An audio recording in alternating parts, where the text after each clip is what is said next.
Hi, this is Levi. Before we get into this episode, I wanted to take a quick minute to introduce a few of the other podcasts in the WCF Podcast Network. Tom and Naomi are exploring how we interact in our ecclesial relationships in From the Platform. It's a very in-depth series that is incredibly helpful for understanding and developing compassion and better listening practices. That's From the Platform.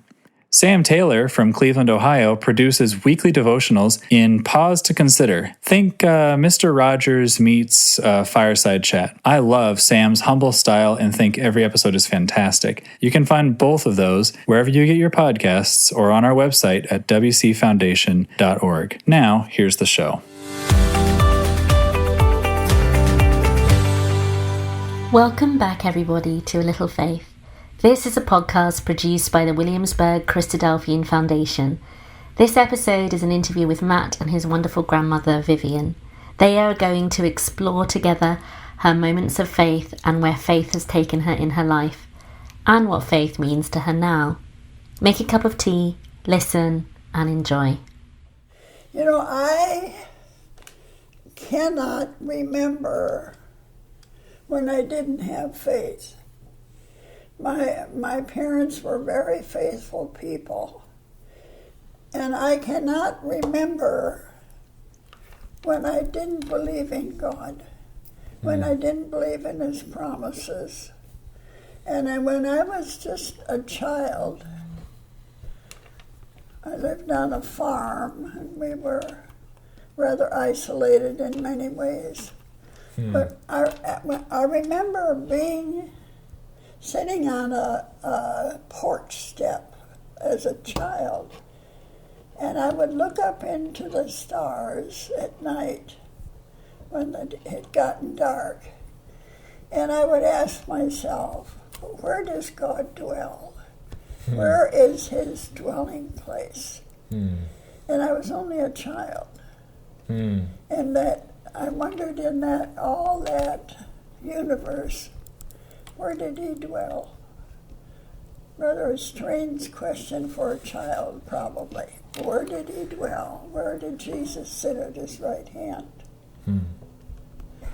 So there's going to be lots of people listening to this who don't know who you are. So you are my grandma.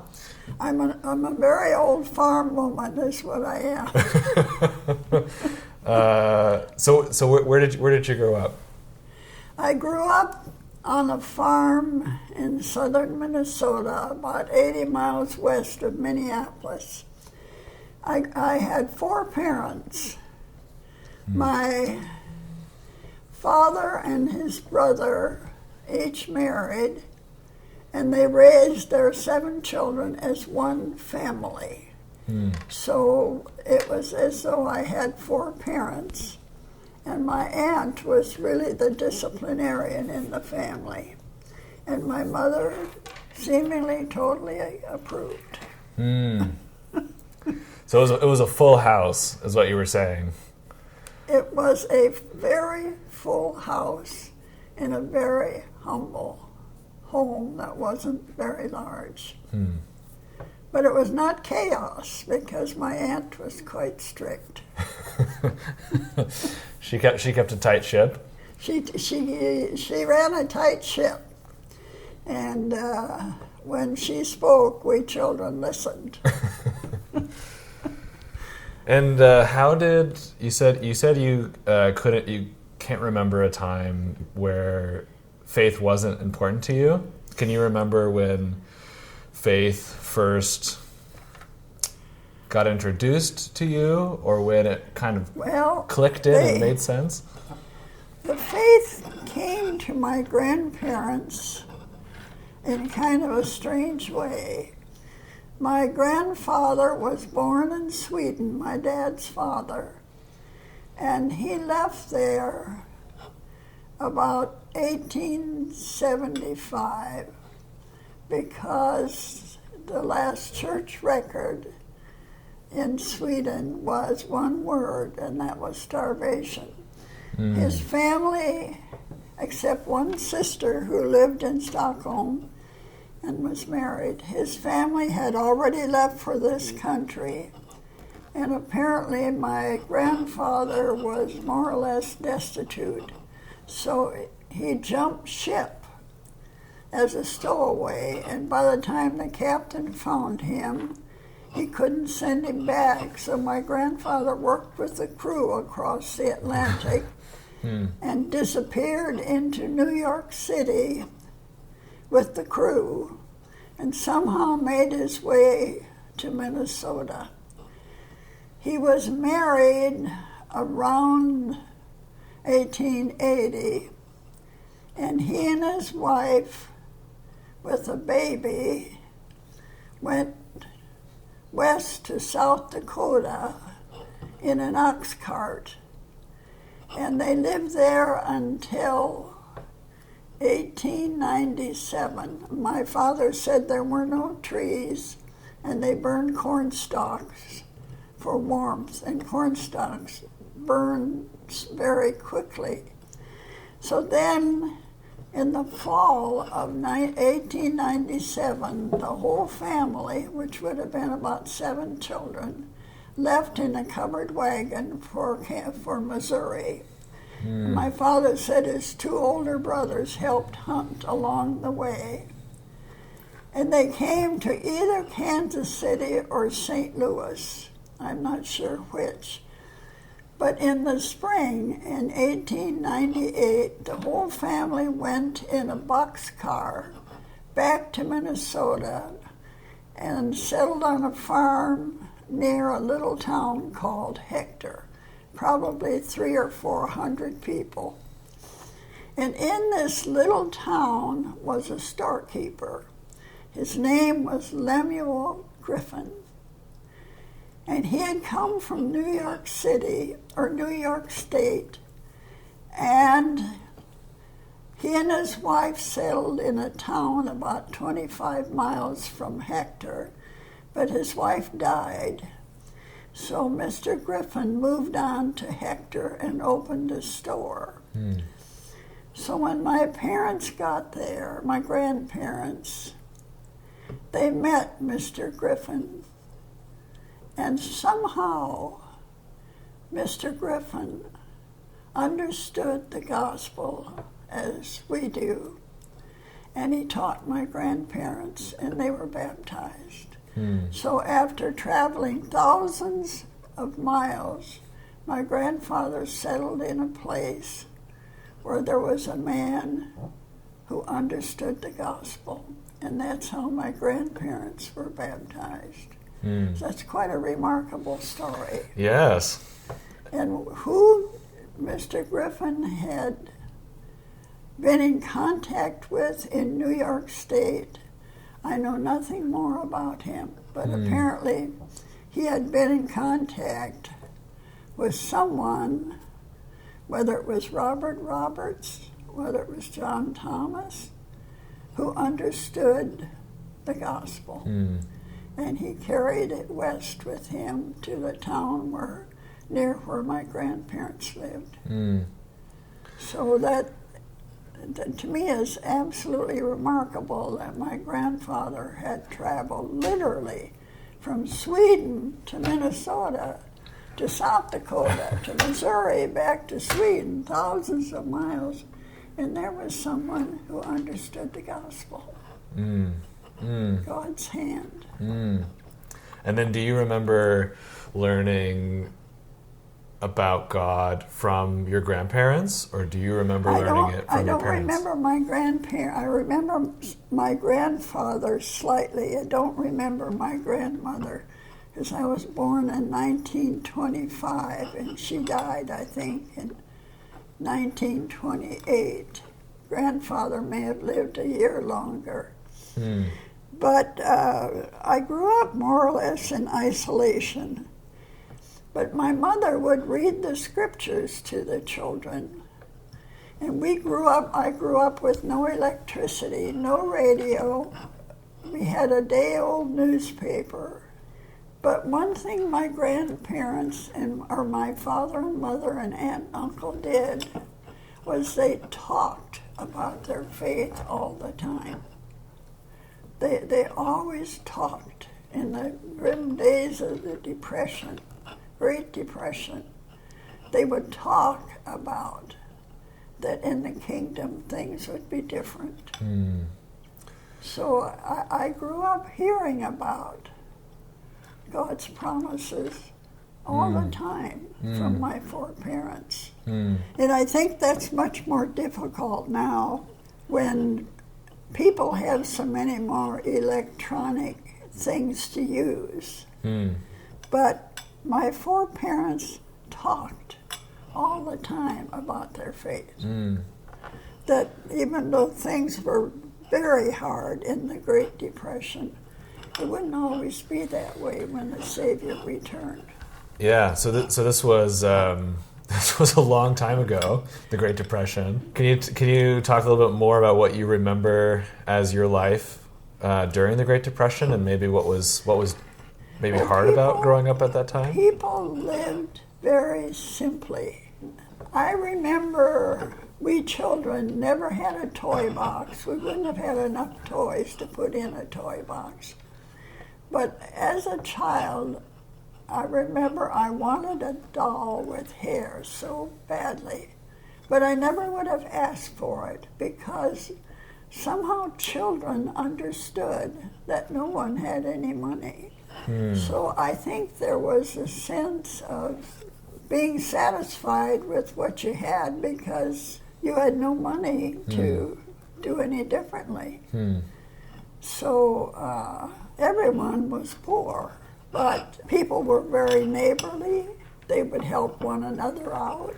And I think there was a greater sense of community among neighbors than there would be now, just because life was difficult. No one had any money. And if you grew crops, they weren't worth much. My dad would let a field lie idle for a year. He called it letting the field become fallow, hoping the next year there would be some moisture conserved. Oh, wow. So you could raise a crop in the second year. It was difficult to raise anything because of the dry weather. I remember one dust storm when my mother came out to get the children outside, and we went inside, and my mother put wet cloths around the windows to keep out the dust, and it became as black as night from the dust blowing. And I've often wondered how our cows and our hogs survived the dust storm. Yeah. It was rather a frightening experience, as I recall. So how would you describe your faith as a child growing up in the Great Depression, growing up on a farm, growing up with a full household, growing up where there was some uncertainty?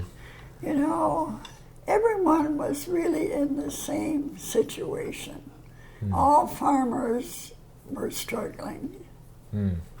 And somehow, you know, our family seemed to find daily satisfaction. I would say we were not unhappy. We had a lot of company. There was always something going on. So you didn't ponder about material things much because you knew there was no money to buy any of them. And from what I have read, there were some of these storekeepers who allowed people to buy on credit because these people absolutely had no money. And I also looked up on bread lines once on the television or the computer. And in those bread lines in the 30s, there were doctors, there were lawyers, there were people of all professions waiting in line to get a loaf of bread.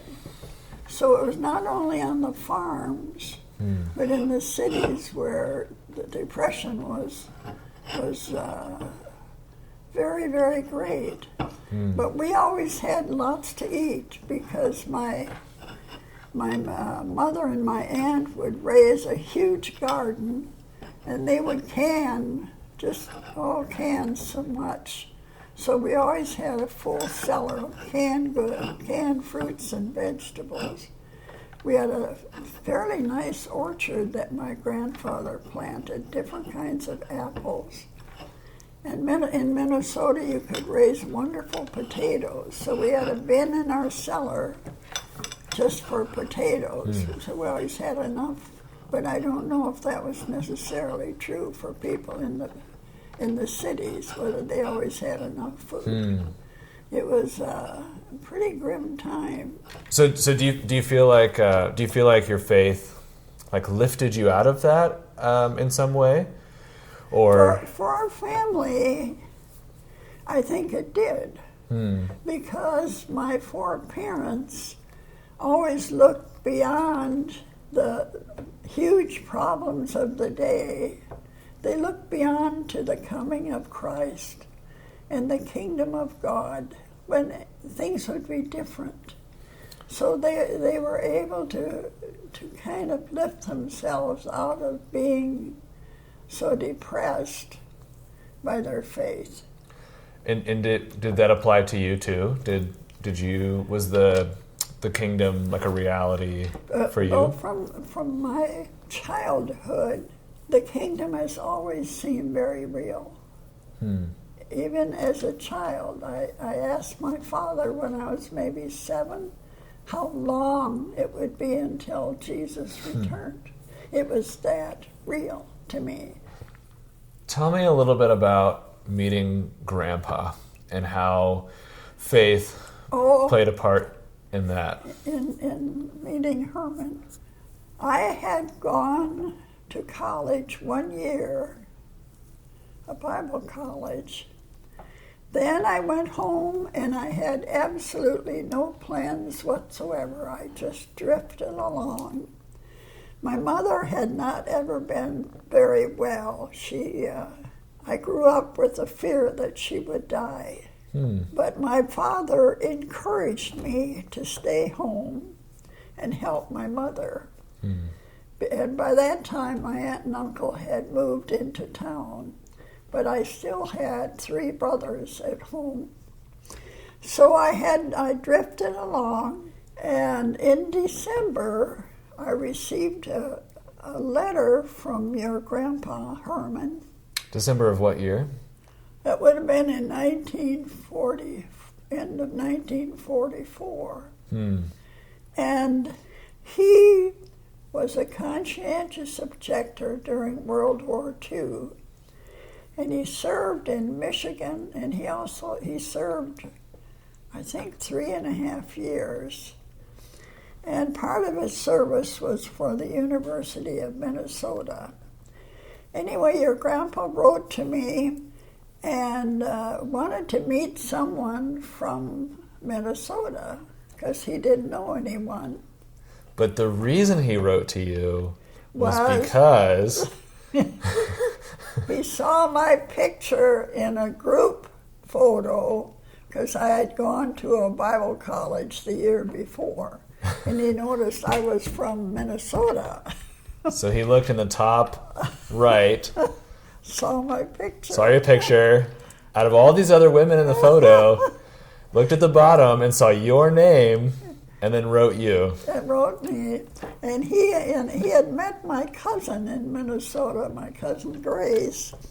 So she came with him to kind of show him where it was.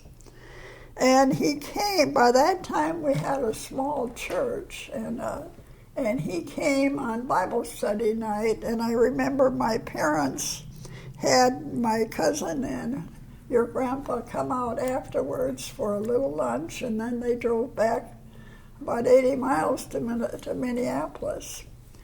So that's when your grandpa and I met. So we wrote letters, and then he encouraged me to go back to college. And I that's what I needed, was a push to do something, because I had no ambition. I just drifted. So about March I got a job as a bookkeeper in the local kind of a farm mill, and I saved and scrimped. I allowed myself one restaurant meal on Friday a week, which had been about 25 cents. And that was my only luxury. And I saved enough that I had enough money for all the tuition for the first semester. And I earned all my room and board that year. I worked for a small family the first semester, but it was a big house and a little too much, so I worked for an elderly woman and her daughter in an apartment the second semester. So I saved enough for the first semester and earned all my room and board for the year. And then your grandpa and I were married the following August. So do you think that was kind of the divine hand at work of the nudge and grandpa and kind of encouraging like a path for you in life? Yeah, something to do. But maybe that was the hand of God in my even meeting your grandpa, because I was just drifting along in my parents' home and going nowhere. And he was fulfilling his obligation as a conscientious objector. So, and we wrote many letters, I remember. So we were married the following August. Yeah. For 71 years. Yeah, you were married a long time. Yes, we were. It was 71 years, just the day before your grandpa died. So tell me a little bit about how faith played a part in your and grandpa's life. Well, when we were first married, your grandpa belonged to this small congregation at Rawl, Indiana, which was about 23 miles from where his father's farm was. In the fall, after we married in August, your grandpa had already had his master's degree, and he had gotten a fellowship at Iowa State to get his PhD in statistics. And there was a man named Professor Snedeker who was head of the department. And at that time, in 1946, statistics was a new field. In fact, it wasn't a doctor, he was a Professor Snedeker, was probably one of the founders of the study of statistics. So we lived in a very small, very, very small apartment on the third floor of a house. I know we had no bedroom. We had a kitchen with a table to eat on, and we had a living room with a couch that we had to pull out was our bed. Your grandpa took his statistic required courses, and he did all right. It was difficult, a difficult field, but he and the other students had a top teacher with Professor Snedeker, a founder of statistics. And we were doing all right. We had to scrimp and live very simply on the fellowship your grandpa got. And then your great-grandpa wrote and said, but he was going to retire. He had a 95-acre farm, and if your grandpa Herman wanted to farm, he would have to make that decision. Otherwise, your great-grandpa Ernest was going to rent the farm. So your grandpa Herman and I had a decision. Would he continue with his PhD in statistics? In the event, he would have probably been a teacher at a university, because there were not many graduates in statistics at that time. The other decision was to go back to Indiana and farm his dad's farm of 95 acres. But we finally decided, the biggest decision we ever made, we finally decided that were God to bless us with children, we wanted them to grow up where the gospel was preached. And should he continue on as a university professor when he was done, probably we never would live where one of our churches was located, nor would our children grow up there. And that was basically the decision. So we gave up his study of statistics to be a college professor. We gave it all up, and we didn't have many possessions, but we drove back to Indiana to farm with his dad on his small farm. And that was probably the biggest decision we ever made. But I think, looking back over my 94 years, I think I could never ever count the blessings that God gave your grandpa and me, because we were blessed in ways I never could have imagined. Do you remember either your own prayers or prayers that you and Grandpa had together trying to make that decision at the time? Oh, I have no doubt that we prayed about it, because, I mean, that was a huge decision and I would have only been 21, 23 maybe, your grandpa maybe 26. You were just a spring chicken. I was a spring chicken. I mean, we were young to make such a huge decision. But that was a life-turning point in our lives. Yeah. So we went back, and in the meantime, your grandpa's grandmother had died and left a house in Huntington. So we lived in that house for a couple of years, where your Uncle John was born, until your grandpa Herman worked hard. We rented a farm, and this is interesting. We rented it from the owners of the Weaver Popcorn Company.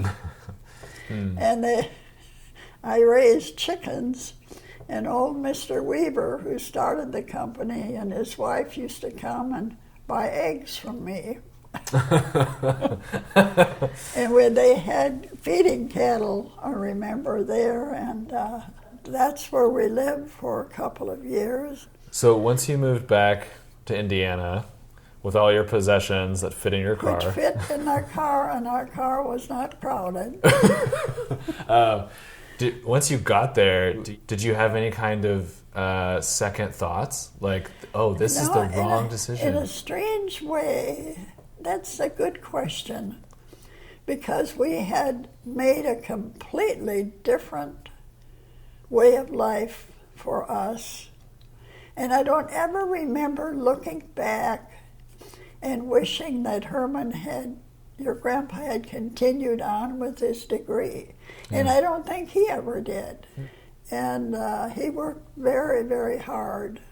And I remember I kept a ledger, and we kept track of every cent we spent, because there just wasn't that much spending money. But your grandpa worked very, very hard, and I suppose in my way I did too. But God blessed us. So you grew up on a farm. I did. And then you had a break from farm life, and then you went back to the farm. Yes. So talk to me about faith and farming. You know, farmers have to live with good faith, because you have the expense of putting out a crop. You have to buy fertilizer, you have to buy seed, the big expenses. And some of those, like corn and bean seeds, were very expensive. So you plant, but you don't always know what the harvest will be. When I grew up in Minnesota, sometimes with the drought and the Great Depression, there wasn't much there to pick. But in spite of adverse weather, which we often had, when I look back, I think somehow God always blessed us with a crop. And when I look back, I just am so amazed at that. There was always something to harvest. And then about 1960, let's see, we had been married about 24 years. Then your grandpa decided he would farm and he would teach school because he had plenty of hours. And that would help the income situation. Taught math and science, as I remember. And so I was at home with the children, although by that time I think all three were in school. So at that time, your Grandpa Ernest would come up, Great-Grandpa Ernest, and between him and me, we did field work, and I drove tractor because I was free during the day. I don't think I ever knew you rode a tractor. I don't know. I didn't do it growing up because I had brothers. And another thing that we did when your dad was in school and the children were in school, we had a 13-acre plot of woods on the farm at the back. So your dad decided, that could be farmed. So he had the trees cut and hauled away the trees, but there was a lot of trash in the field, just from the branches and this and that. I would go back there first and bring a snack to eat after a while, and I had a fork, and we would pile trash into piles that we could burn.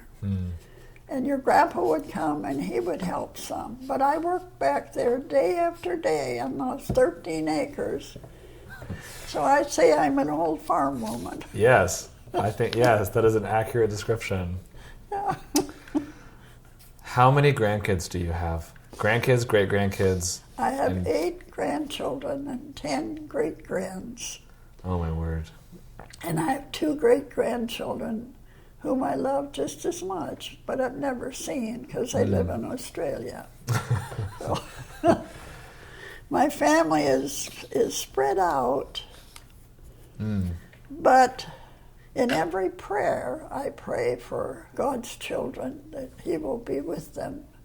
And I pray for all my family, that God will watch over them, and that God will especially guide the young to follow the Lord Jesus into the kingdom of God. So that's my prayer in every prayer.